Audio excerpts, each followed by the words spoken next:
Bismillahirrahmanirrahim. Assalamualaikum warahmatullahi wabarakatuh. Alhamdulillah, wassalatu wassalamu ala rasulillah Sayyidina Muhammad ibni Abdillah wa ala alihi wa sahbihi wa man walah. Wala hawla wala quwata illa billahil aliyyil azim. Amma ba'du. Bismillahirrahmanirrahim. Kita lanjutkan kajian kitab Risalatul Mu'awanah. Sampailah kita pada fasal wa 'alaika bitamassuki bil kitabi was sunnah. Berpegang teguh dengan Al-Qur'an dan hadis Nabi besar Muhammad sallallahu alaihi wasallam. Faslun wa 'alaika bitamassuki bil kitabi was sunnati wal ittisami bihima. Hendaknya engkau, yaitu kalian semua, berpegang teguh dengan Al-Qur'an dan sunnah, wal ittisami bihima, dan pegang erat-erat. Fa innahuma dinullahil qawimi wa siratul mustaqim. Karena Al-Qur'an dan sunnah itu agama Allah yang kokoh dan jalan yang lurus.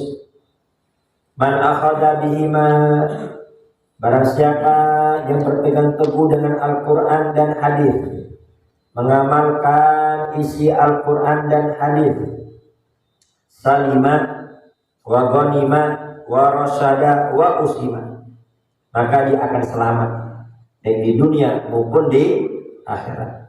Wa ghanima, dia akan beruntung baik di dunia maupun di akhirat. Wa rasyada, dan selalu mendapat petunjuk dalam bimbingan Allah Subhanahu wa ta'ala. Wa usima, dan dia dilindungi dari setan, dilindungi dari dosa, dan di akhirat dilindungi dari adab api nerakanya Allah Subhanahu wa ta'ala. Wa man hada anhuma, tapi sebaliknya, barang siapa yang berpaling dari Al-Qur'an, berpaling dari hadis, dhalla, maka dia akan sesat. Wa nadima, dia akan menyesal. Wa halaka, dia akan hancur. Wa kusima, dan dia akan binasa. Sebagaimana Nabi besar Muhammad sallallahu alaihi wasallam bersabda, "Man ja'al Qur'ana amamahu qadahu ilal jannah, wa man ja'al Qur'ana khalfahu maka saqahu ilan nar." Barang siapa yang menjadikan Al-Qur'an sebagai imamnya, dia ingin berkata, dia ingin berbuat, dia ingin bertindak, maka Quran yang dijadikan imam, maka Al-Qur'an kelak di akhirat akan menjadi imamnya untuk masuk surganya Allah Subhanahu wa ta'ala. Quran akan mengajaknya, menggandengnya untuk masuk surganya Allah.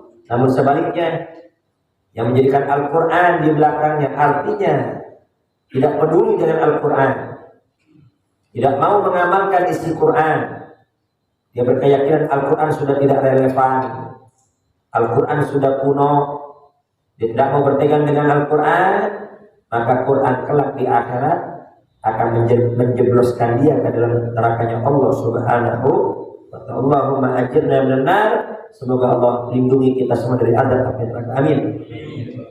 Faj'alhuma hakimaini 'alaika, maka jadikan Al-Qur'an itu hakim bagi kita semua. Jadikan Al-Qur'an dan hadis itu hakim bagi kehidupan kita. Wa mutasarrifaini fika warji ilaihima fi kulli amrika mumtathilan li wasiyatillahi wa wasiyati rasulih.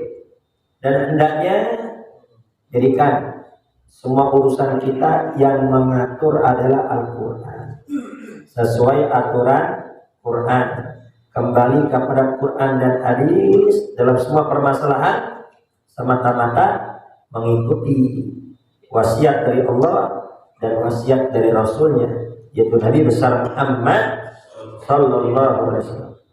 Kalau Allah Ta'ala, Allah Subhanahu wa ta'ala berfirman, Ya ayyuhalladzina amanu atiiullaha wa atiiur rasulah wa ulil amri minkum fa in tanaza'tum fi syai'in farudduhu ila Allahi wa rasuli in kuntum tu'minuna billahi wal yawmil akhir dzalika khairu wa ahsanu ta'wila. Allah berfirman, ya ayyuhalladzina amanu, hai orang-orang beriman. Kita Ibnu Mas'ud memberi nasihat kepada kita. Idza qara'tumul Qur'ana, ya ayyuhalladzina amanu, apabila kalian baca Quran atau kita dengar Quran, diawali dengan ya ayyuhalladzina amanu, yang artinya hai orang-orang beriman, maka fa'amsiku, berhenti.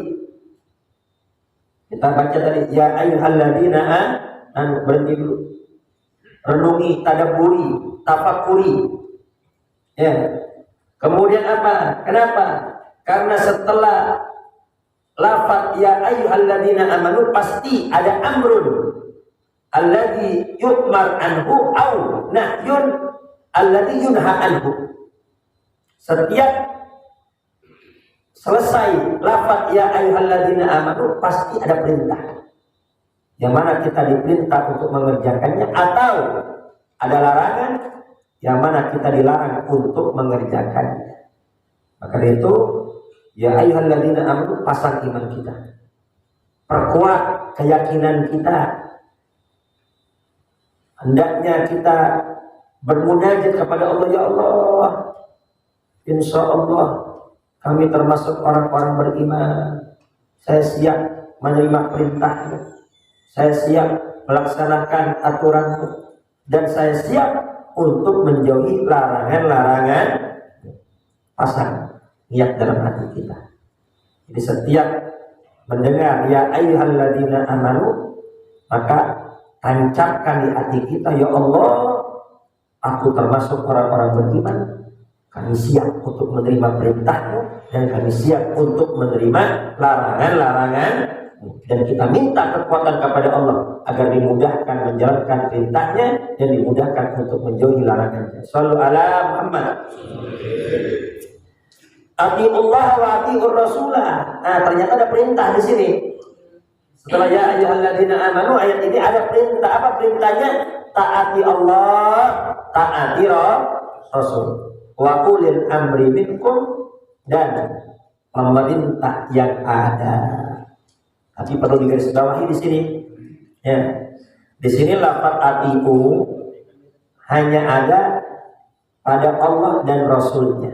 Atiullah, diulang lagi, wa atiur rasulah.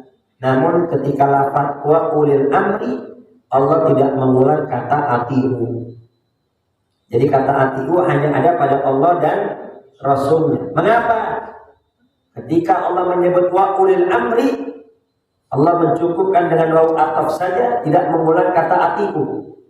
Nah, dijelaskan oleh ulama, selama ulil amri, pemerintah itu sesuai dengan Allah dan Rasulnya, kita ikut.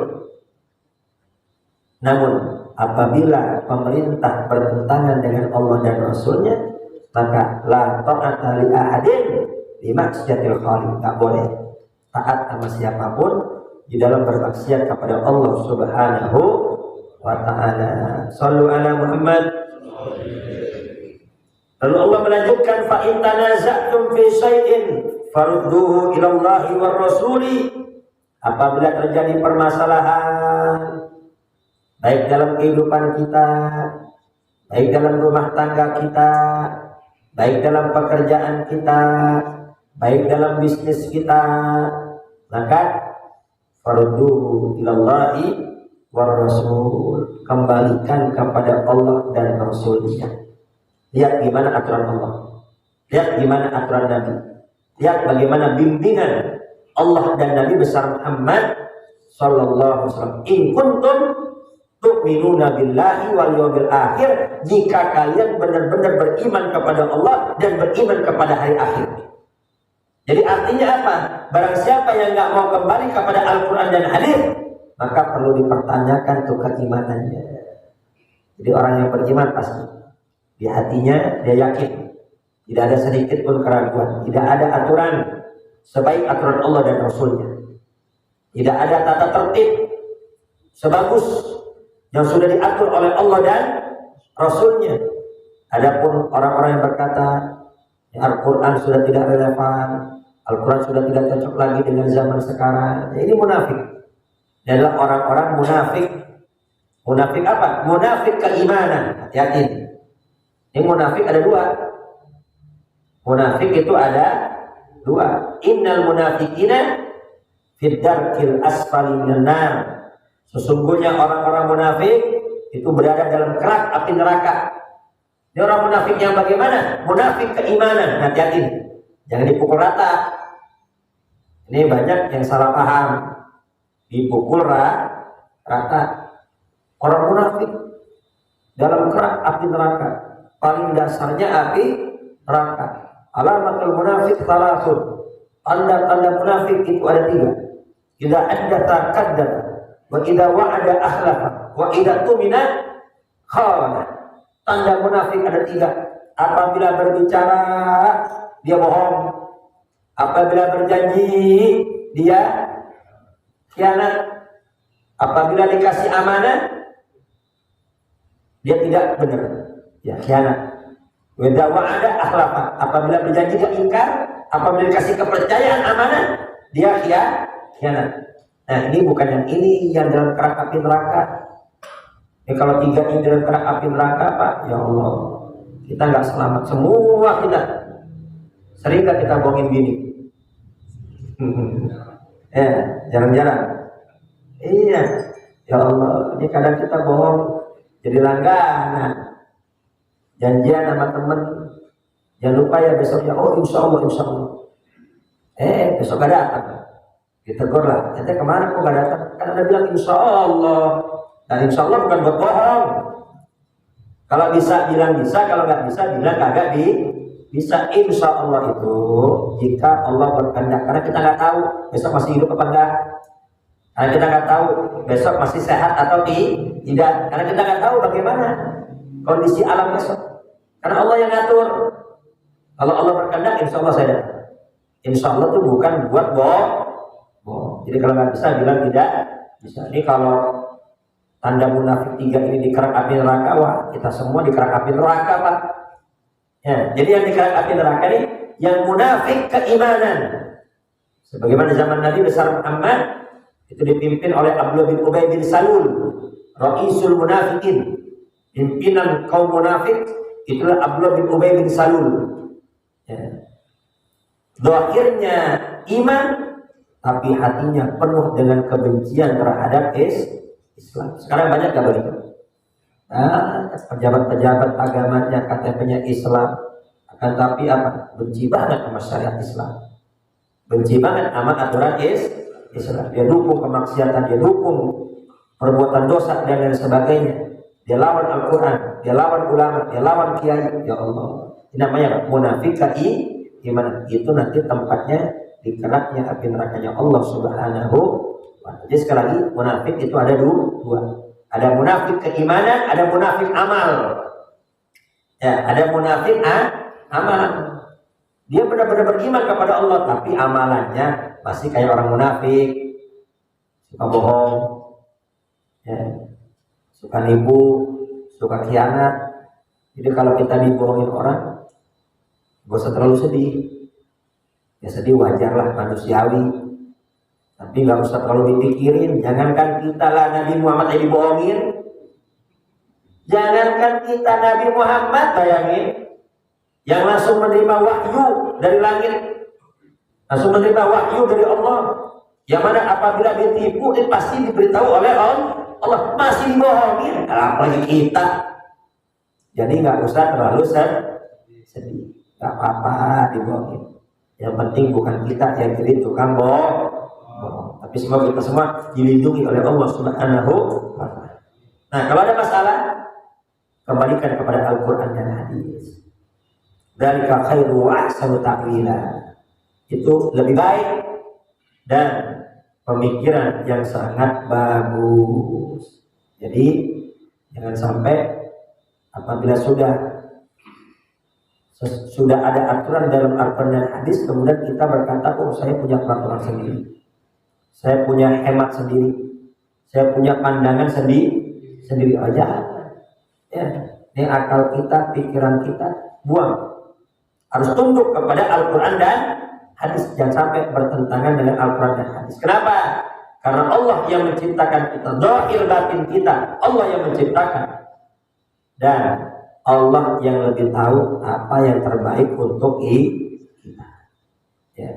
Sebagaimana apabila kita beli motor, kalau kita beli motor kan biasanya kita dapat buku panduan.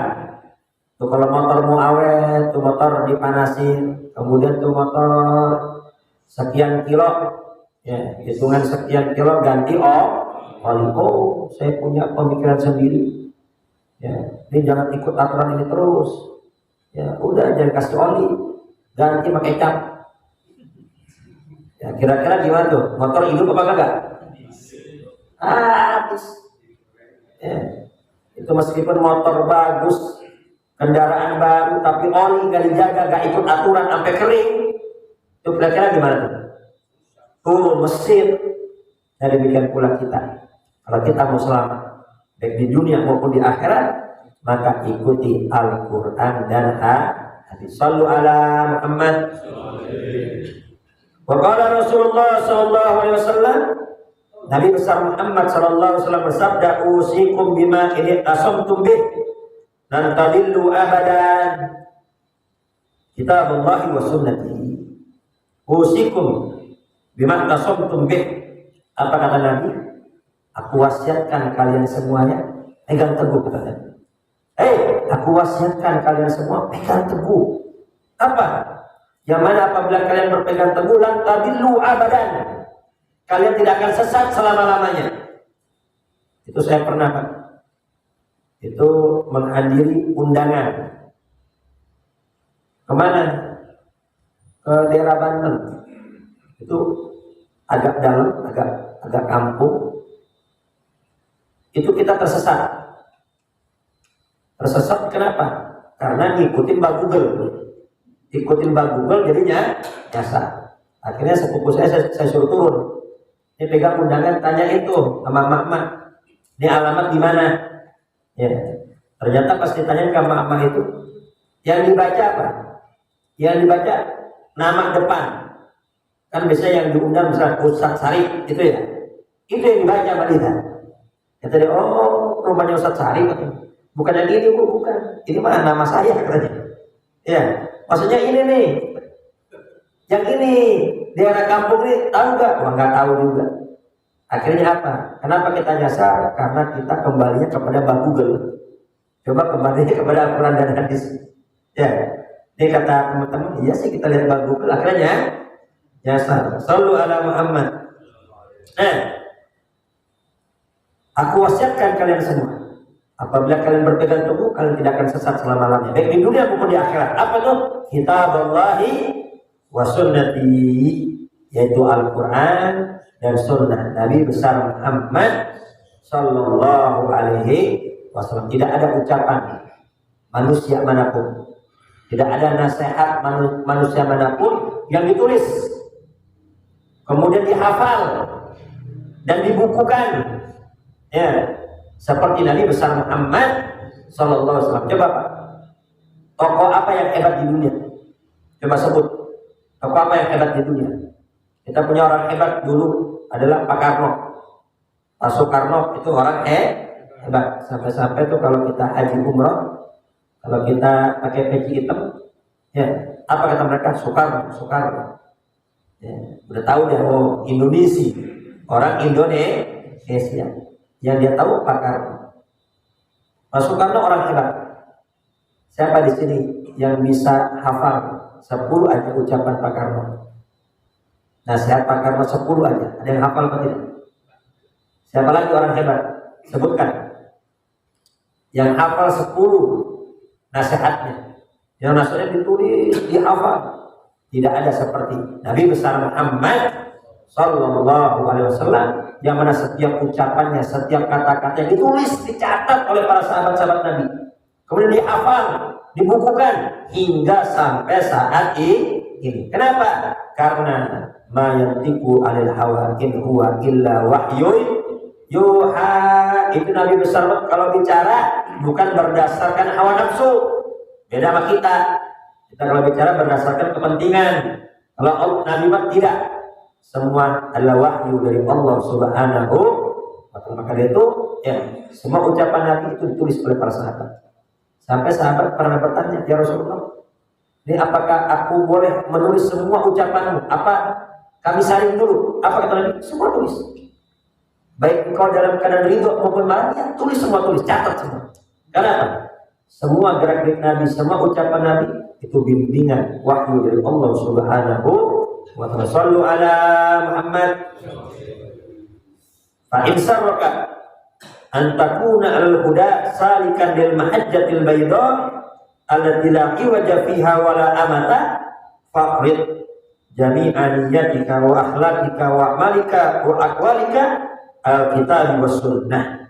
Maka barang siapa yang ingin bahagia, yang ingin mendapat petunjuk, yang ingin mendapat hidayah, maka hendaknya berjalanlah di jalan yang bersih, jalan yang tidak ada kesesatan dan kebengkokan. Apa itu? Al-Quran dan hadis. Maka jadikan semua niat kita, semua akhlak kita, semua amalan kita, semua ucapan kita sesuai Al-Quran dan Sunnah Nabi besar Muhammad Sallallahu Alaihi Wasallam. Ketika ingin niat, pikirkan dulu, ini niat seperti ini Allah ridho apa tidak? Ini kalau saya niat seperti ini Allah murka apa tidak? Ketika kita ingin berkata, pikirin dulu, ini kalau saya ngomong begini Allah ridho apa tidak? Nabi Muhammad senang apa tidak? Ketika kita ingin melakukan sesuatu, kita ingin bekerja, ya tanyakan dulu. Kita ingin bekerja, ya tanyakan dulu. Ini kalau saya ngerjain ini, saya melakukan ini, Allah ridho gak ya? Nabi Muhammad senang apa tidak? Insya Allah itu ucapan kita, perbuatan kita, gerak-gerik kita akan selalu dalam bimbingan Allah Subhanahu wa ta'ala. Itu Sayyid Muhammad bin Ali bin Abbas Al-Maliki setiap ditanya oleh murid-muridnya, "Wahai guru, wahai Sayyid, ini saya ingin melakukan ini, bagaimana menurut engkau?" Apa kata beliau? "Hal yarda hada habibukal Mustafa sallallahu alaihi wasallam." Dia aja berpikir nih muridnya. Coba kau pikir, kira-kira kalau kau kerjain, kira-kira kekasihmu Nabi Muhammad ridho apa tidak? Kalau ridho kerjain, kalau tidak ridho jangan. Shallu ala Muhammad. Kenapa kok nyari ridhonya Rasul? Bukan nyari ridho Allah. Ya, ridho Allah sama ridho Rasul sama, beriringan karena Quran dan hadis. Dan Allah berfirman dalam Al-Quran, "Wala saufa yu'tika rabbuka fatardo." Nah, ini perlu digarisbawahi. Wala saufa litaswif, nanti. Ini kalau dalam nahunya nanti, bukan sekarang. Nanti. Wala saufa yu'tika rabbuka. Nanti Allah akan memberi engkau wahai Nabi besar Muhammad fatardo, hingga kau ridho. Allah aja akan memberi sampai Nabi ridho. Jadi gak salah tuh kalau bilang, ya kalau kita ingin melakukan sesuatu, coba renungkan, ridho gak Nabi besar Muhammad? Kalau Nabi ridho, pasti Allah ridho. Kenapa? Karena hati Allah wa hati'ur Rasul. Fakhud ma wafaqah wa da'ma khalafah. Maka ambil, kerjakan yang sesuai dengan Al-Quran dan hadis, dan tinggalkan yang bertentangan dengan keduanya. Wa'mal al-ihtiyati, beramallah dengan hati-hati. Wattabi' al-ahsan abada, ikuti yang terbaik selama-lamanya. Wala tabtadi fid dini, jangan melakukan bid'ah dalam agama. Wala tattabi' ghaira sabil mu'minina, dan jangan kau ikuti jalan selain jalannya mayoritas orang beriman. Jadi suatu ucapan, suatu perbuatan, suatu tradisi yang banyak dikerjakan oleh mayoritas orang beriman. Bukan Islam kata, bukan. Orang beriman, yang ahli sholat, yang ahli puasa, udah pasti itu benar. Fatah surut dunya wal akhirat, fatah surut dunya wal akhirat. Kalau kau ikuti bertentangan dengan jalannya orang beriman, maka kau akan rugi dunia dan akhirat. Dzalika wal khusran mubin, itu adalah kerugian yang sangat nyata. Baik, dikarenakan waktu, insya Allah akan kita lanjutkan pada pelajaran akan datang. Semoga kita semua mendapat ilmu yang manfaat dan mendapat ilmu yang barokah. Amin, Allahumma amin. Kurang lebih sama, maaf. Akhirul kalam. Wassalamualaikum warahmatullahi wabarakatuh.